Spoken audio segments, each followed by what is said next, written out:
Uso de la palabra al senador Raúl Morón Orozco, del Grupo Parlamentario del Partido de la Revolución Democrática, para razonar su voto.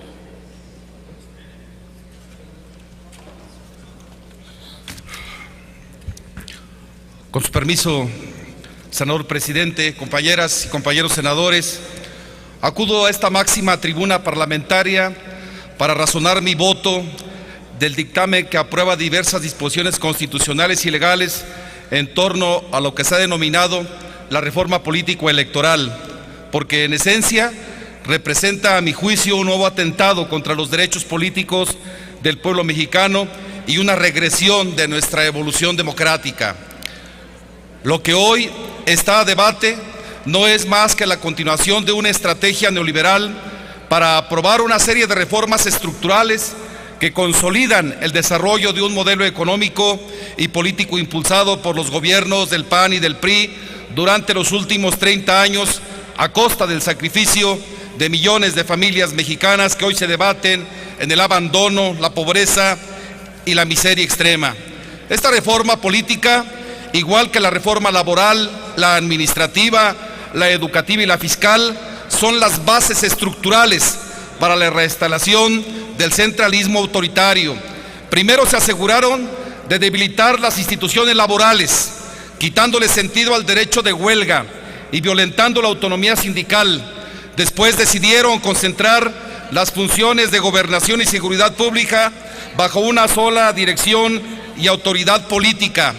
Posteriormente, volvieron a centralizar la administración del personal del sector educativo, cancelando de facto el acuerdo de descentralización de 1992. Luego decidieron centralizar también la administración de los recursos financieros bajo esquemas como el Fondo para la Nómina Educativa y el Gasto Operativo. Hoy pretenden, bajo la misma lógica, con esta reforma política, centralizar el control electoral con la creación del Instituto Nacional Electoral, sobre pretexto de minar la cooptación de los gobernadores sobre los institutos electorales estatales. Sin embargo,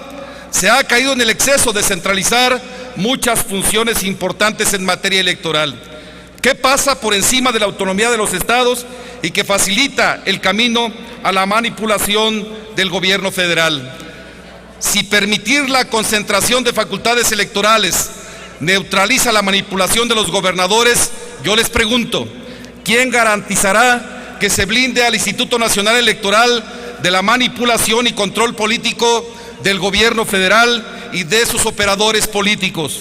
Recuerden ustedes cómo surgió el Instituto Federal Electoral y los institutos electorales locales. Fueron producto de una lucha política por la democratización del país y de la necesidad de desconcentrar y descentralizar las facultades electorales para lograr su autonomía.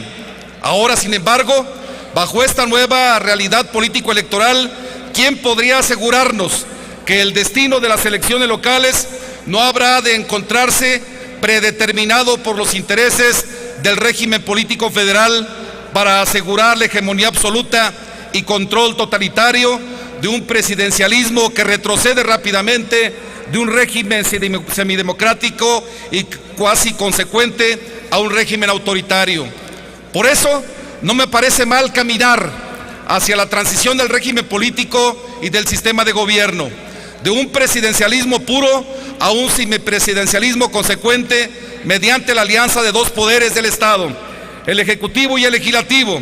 que compartan la responsabilidad de la conducción del gobierno mediante la creación y regulación de la figura del jefe de gabinete, así como la ratificación de todos los integrantes, incluyendo los secretarios de Marina y de la Defensa Nacional, dotando al Congreso de la facultad constitucional de la moción de censura para el jefe de gabinete o para cualquier secretario de Estado.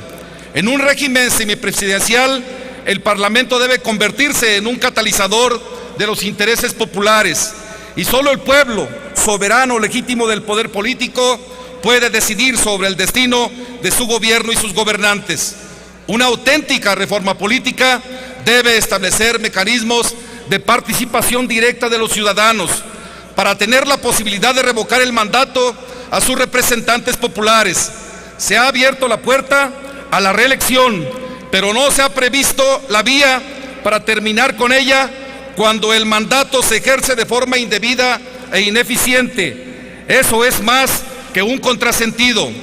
Es evidente que nada de eso forma parte de esta limitada reforma política, porque la verdadera intención de su aprobación para unos será el establecimiento de condiciones políticas para permanecer en el poder durante varios lustros y en una alianza de dos partidos de derecha que se alternan el poder para seguir tomando decisiones contrarias a la voluntad ciudadana y para otros asegurar los votos necesarios para la aprobación de la próxima reforma energética que implica la privatización de petróleos mexicanos y utilidades millonarias para los intereses económicos a los que sirven bajo la presión de los intereses internacionales más oscuros.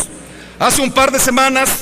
cuando discutíamos la reforma fiscal, en la que por cierto también fijé mi voto en contra, denuncié públicamente en esta tribuna el doble discurso de algunos legisladores, así como su complicidad y la complacencia con las decisiones del poder para llevar a cabo reformas estructurales que nada favorecen a la gente. Eso es importante tenerlo presente, compañeras y compañeros senadores, porque en cada una de las reformas denominadas estructurales, primero le hicieron creer al pueblo de México que las cosas serían diferentes, creando una ficción, una burbuja política y mediática para confundir a la sociedad, y al paso del tiempo nos enfrentamos con una realidad contraria a la prometida. Compañeras y compañeros senadores, antes de concluir esta intervención, deseo dejar manifiesta mi posición sobre la reelección de legisladores y de autoridades municipales propuesta en esta reforma política. México tiene una larga tradición histórica en el principio del sufragio efectivo y la no reelección, que costaron una guerra civil y cientos de miles de vidas de familias que quedaron en el abandono. La reelección representa en muchos sentidos el abuso del poder, la involución del régimen democrático, el restablecimiento y permanencia de un grupo de élite que mantendrá como pueda la mayoría parlamentaria y el control político absoluto. Por estas y muchas otras razones de carácter histórico, personal, moral y político, mi posición es en contra, y no solo propongo sostener la prohibición constitucional de la no reelección a cualquier cargo de elección popular, sino insistir en la eliminación de cualquier fuero constitucional, incluyendo, por supuesto, el del presidente de la República. Los mexicanos pueden estar seguros de mi voto, en lo general y en lo particular, en esta reforma política seré en contra,